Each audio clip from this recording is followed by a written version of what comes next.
I say, invite Richard Branson to come Singapore just to talk about death penalty.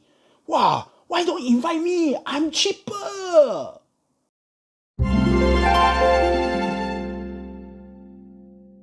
Hello everybody, this is Kriscell from Kristainment. I hope you have a wonderful day. So you all know already, right? Singapore invite Richard Branson to come here to have a debate, with Minister Shanmugan about death penalty. Wow, hey, tell you all, this is the first time, or I don't know lah. Okay, maybe I didn't live long enough, or I'm a frog in the well lah. Okay, but the first time for me to hear a country send an invitation to an individual to invite that person to come here, not to gai, not here to sightseeing or anything, but to actually have a debate with a minister about a topic. Wow, this kind of thing really first time. I don't know if you all have seen before any cases whereby a country invite an individual from another country to come here just to have a debate one. Wow, you all please comment and let me know Maybe I'm too what you call it what 井底蛙 I don't know a lot okay. So maybe if you all know of such cases please comment below and let me know okay. But then today I'm not going to talk about why we invite Richard Branson to come here. Sorry, just in case some of you also very swaku don't know who is he he is the CEO and founder of Virgin Group Okay, so for those of you in Singapore, if you are old enough okay, you will know last time Singapore used to have a MVNO called what, Virgin Mobile so it's founded by him okay. So anyway, yes, we actually invite him. But today's video we are not going to talk about why we invite him okay, because it's so obvious. People, billionaire, rich, famous, talk a bit only, a lot of people will comment, a lot of people will listen. So I'm not going to talk about why we invite him okay, but rather he mentioned something okay, in his social post, 3 topics in particular, which I find that very interesting I think even as a Singaporean I also want to share my views So what are the 3 topics First he mentioned about the death penalty on drug trafficking in Singapore. Then he also talked about the racial biasness in our justice system Then of course lastly he talked about the unfair treatment okay, to all the defense lawyer So you see, these 3 topics I find it quite interesting So maybe even before he come here and debate with Minister Shanmugan I want to talk about it also. Then you all see whether it makes sense or not. But whatever I say I have to say first it's my personal view don't go and puff me not worth it okay. But I just want to share my views on those 3 areas which I think very interesting to talk about one. Okay, now let's talk about death penalty for drug trafficking in Singapore, whether is it needed or not. Okay, if you ask me, in my personal opinion, I will say yes, it's needed. Why? Because having death penalty it serves as a 杀一儆百 kill one to warn 100 people type of a thing So people will not bring in drugs into Singapore. Yes, Singapore so small, right? We need to let the world know we are really dead serious about drug trafficking. So don't bring drugs into Singapore. It is punishable by death. All you who take plane when you all want to reach Singapore there will be an announcement sure have one tell you about you bring drug blah, blah, blah, blah, then it's punishable by death So it's really there already. We will really let everybody knows about it. Okay, and the amount I just to let you all know if anyone was caught trafficking a 20 cent Singapore coin by weight that amount okay is punishable by death. Don't need to argue. Okay maybe you can argue 10 cent not punishable. Okay that's arguable okay. But then if you tell me anybody who bring in 20 cent worth of drugs 20 cent very light only it's really that penalty. Okay, but then okay, though I say that it is needed I also okay, you all can say I contradict myself. Yes, I also agree because I say it's needed but then I question the effectiveness of this death penalty also. Why I say so is because even with death penalty why are there still drugs in Singapore See, this is the question. Singapore so small, cannot be homegrown one. Cannot be. I know there are some people who grow some cannabis plants here and there. All this. But you got caught, you also got caught. But then it cannot be enough to actually, be that volume to be in Singapore. So where does all the drug in Singapore come from? Sure got people have ways to bring in one. They know the risk. Okay, they know the risk is punishable by death. Capital punishment. They know. But with this high risk, they also know the return is high. If they pass one time, they make it. So the point here is needed, yes. But then because of this capital punishment, we somehow create this high risk, high return thing. So people are there to 鋌而走险. They really want to take the bet to make it big. So they still will traffic it. They still will bring drug into Singapore. They still will want to bring in because if they succeed, then they earn the amount already. The profit is there. So there you have it all. From my point of view, I said yes, it's needed. But I also question the effectiveness. Then also why I say it's needed, because as a taxpayer, if you don't have death penalty, okay, then what's next? Life imprisonment. But then you are using taxpayer money to fund to feed all these people, in the prison. Is it worth it or not? No lah, that's from a taxpayer point of view lah. Okay. Then also, you want to talk about effectiveness, okay, I really don't know what is more harsh, okay, what is more harsh than death? Maybe if we can think of something that is 生不如死, it is more worse than death. I don't know what kind of punishment is more worse than that. If we can think of that, then maybe it will be much more effective than death penalty. Then maybe when we have that, really, there will be no more drugs in Singapore. Then everybody will just switch to sniffing glue and drinking cough syrup. Okay, not everybody, those drug addicts, okay, you got no choice, man, because no way to bring in, you bring in is more worse than death, That's not, okay, to be honest, humane or not, I don't know, okay. I think that death penalty, to some people, they say, very inhumane already. But then, if there is a punishment that is worse than death, then that one really crossed the mark of whether is it really humane or not. Okay, for those of you who actually watch those movies, some movies, you all will know there's a lot of ways that can make life worse than death. You wish that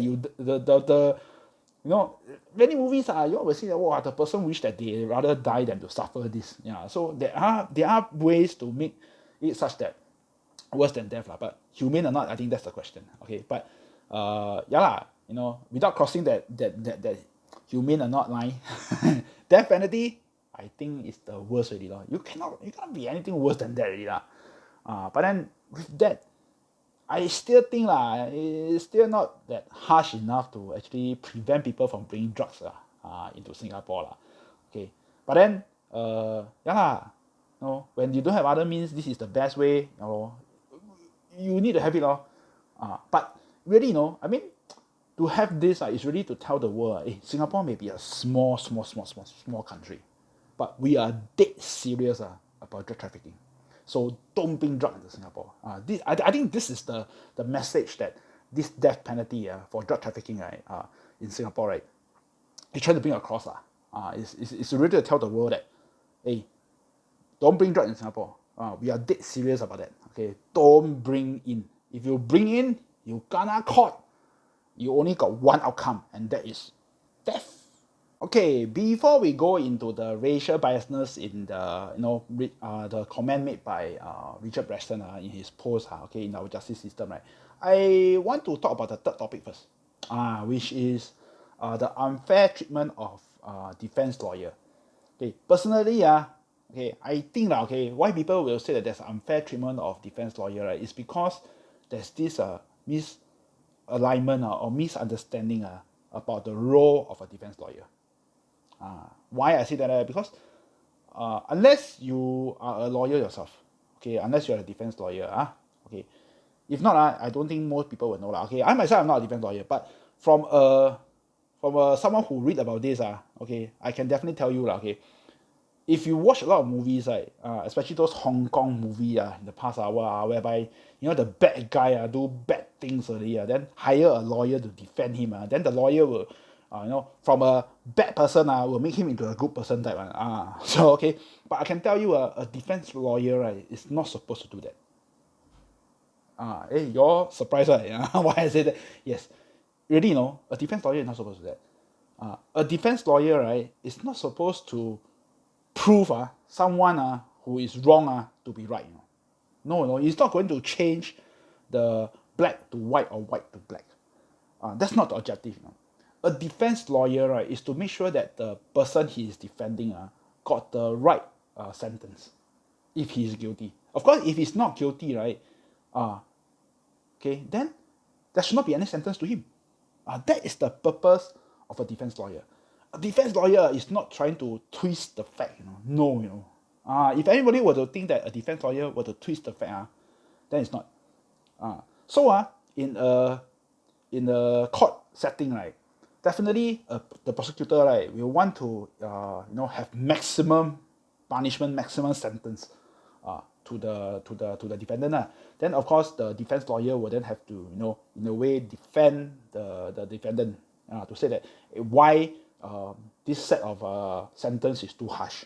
Then must find ways to reduce it based on evidences and things like that. So that is the treatment. That is actually the role of a defense lawyer in the court setting.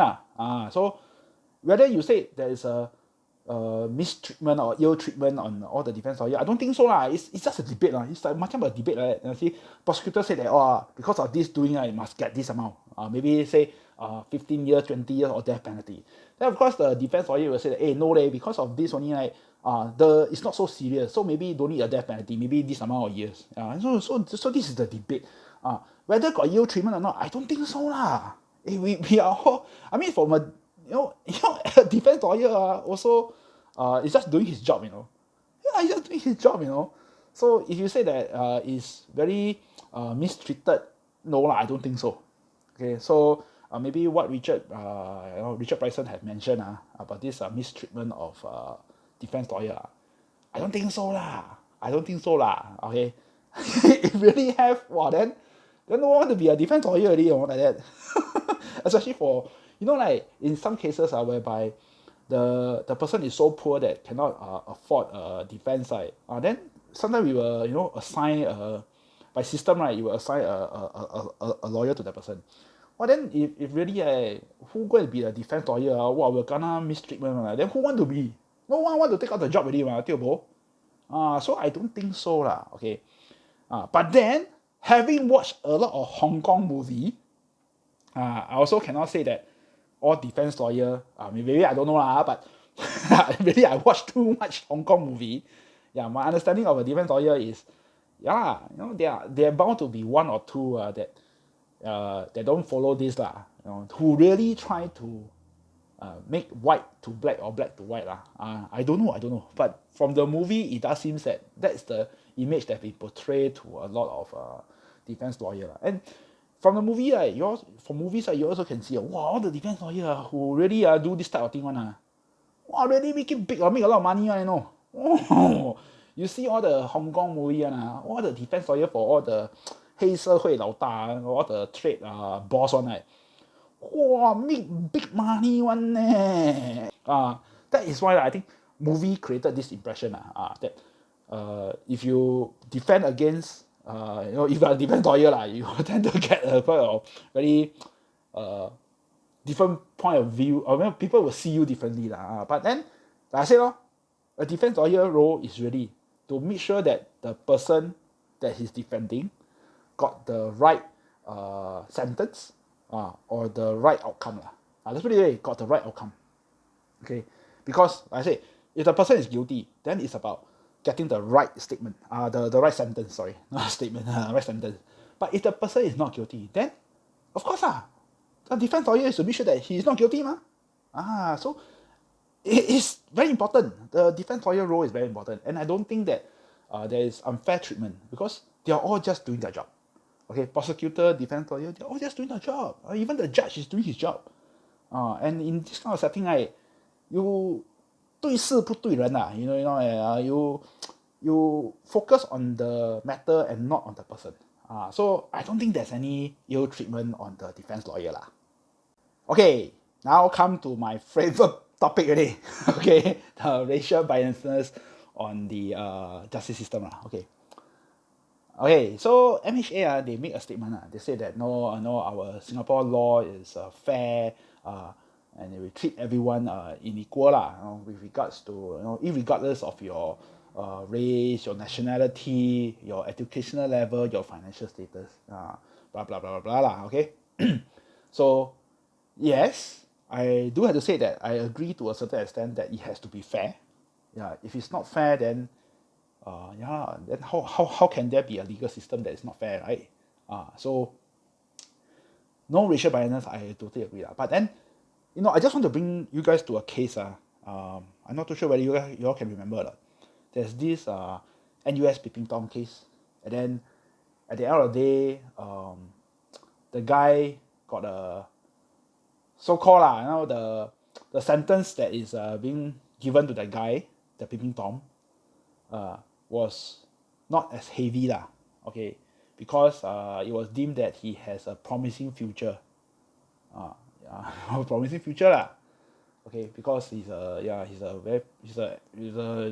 just because he's an NUS student okay, judging from that is it fair or not? No I don't think so Does that mean because that itself, right, okay, does that mean that all student all students in our local university, NUS, NTU, whatever, or even SMU, everyone there have a one chance to do a petty crime and can get away with it? No, right? No. Then what about people, right, who, because this is based on the potential, then what about people who already done well to the society, contribute a lot to society? Does that mean that those people will also have a one chance to do a petty crime and get away with it? No, right? Then why does that incident happen? Actually, to me, I find that that's unfair because this is my personal opinion personal opinion. I also don't want to name that person, but you all know that case. You all can make your own reference. You all have your own judgment. But to be honest, when I heard the thing is because he has a promising future, then I also find it weird okay, I'm not the very smart type I may not get the like people like him have a promising future, and anyway, I'm already so old already. Whatever future is already set for me already. Okay, so I don't find it promising Okay, but then if you really ask me if that guy has a promising future, then because of that, right, he has either his sentence reduced or he get away with it. I don't think that's fair. I don't think that's fair. People can argue, hey, that one is petty crime. We are talking about drug trafficking now. It's different case. Yes, but in the eye of jurisdiction, in the this law system, right? Petty crime, drug trafficking, murder, it's still a crime, right? I still find that it's still a crime You can't say that it's not a crime, but whatever you do, as long as it's wrong, you go there, man. if you did nothing wrong, why you go to the court setting? Still go. You go to the court setting because you did something wrong. Then people want to give you the maximum sentence, and then you have your defense lawyer to defend for you, blah blah blah blah blah. But then just because that guy has a good future, promising future, you get a reduction in the sentence, or you can get away with it. No law. And this is all based on the hypothesis that he will do well in the future. Who knows? After that sentence, he go and take his final exam, he totally flunk it. His future is gone. Then how? Then this guy had no promising future anymore. Can we go back to the sentence again and then sentence him the rightful sentence? Cannot, right? So if you tell me, yes, so far, I think there are other cases whereby the sentencing is a bit wrong Okay, the sentence is really wrong. Okay, what I mentioned here is just one example Okay, but I believe there might be other examples that have happened before. Okay, But at the end of the day, in order for, I mean, when Richard Branson made that comment, right, or made that post about this, right, I think he may not have the full understanding. He may not have the full picture. Okay, but if I were to make a how to say reference to this type of to these past cases then I find that actually what Richard Branson say not that wrong lah. I mean, it's not racial, but it's definitely educational level, definitely a potential financial status, yes. So it may not be 100%. But of course, I say one is a petty crime, one is a drug trafficking. People may argue about that. Yeah, but this is just what I felt I mean, overall, I still have faith in our Singapore system that I have to say, yes, I do have faith, and I do feel that it's fair. Yeah, because especially with the recent COVID cases, people who breach all the COVID thing, I think the system is fair. Yes, definitely you give the right punishment to the right person. Yeah, though some sentencing took a bit long, but yeah, people still got what they deserve but then in reference to some of the smaller issues, then I find that sometimes not very fair in that sense.